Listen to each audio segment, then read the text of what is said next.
menyaksikan video ini, pastikan bosku jangan lupa subscribe. Karena subscribe itu gratis plus bonus tonton video terbaru setiap harinya.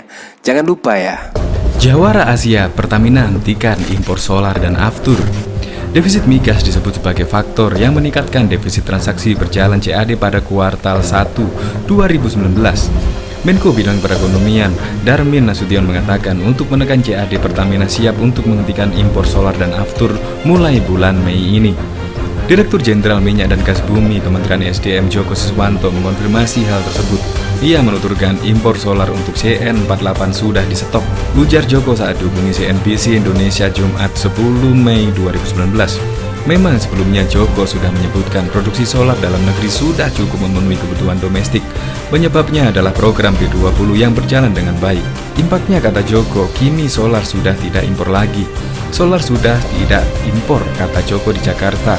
Ditemui di kesempatan terpisah, VP Corporation Communication PT Pertamina Fajriah Usman menuturkan, saat ini pasokan solar dengan kebutuhan dalam negeri sudah berimbang, namun Pertamina masih memiliki kontrak jangka panjang pengadaan solar, sehingga meski pasokan dalam negeri sudah cukup, impor solar tidak bisa langsung dihentikan.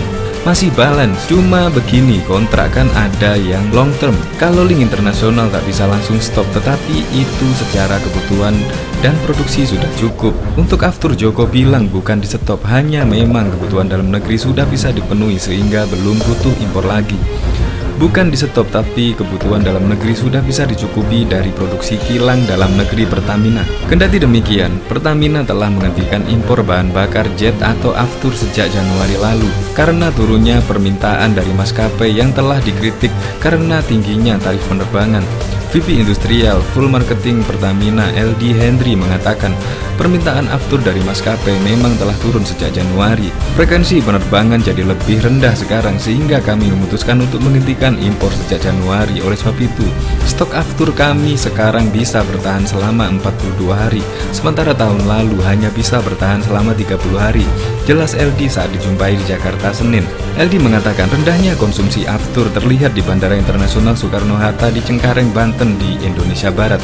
Sementara itu untuk Indonesia bagian timur seperti Bali sedikit lebih baik sebab daerahnya sangat tergantung pada transportasi udara karena karakteristik kepulauan mereka, katanya. Sebagai contoh, konsumsi aftur Garuda Indonesia Group pada kuartal 1 2019 berada di 623,8 juta liter atau 15,2 lebih rendah dari periode yang sama tahun lalu yang mencapai 736,3 juta per liter. Adapun berdasarkan data Pertamina, rata-rata penjualan aftur perusahaan pada 2019 secara year to date adalah 13.414 kiloliter per hari atau 14,04 lebih rendah dari jumlah tahun lalu yang ada di 15.606 kiloliter per hari.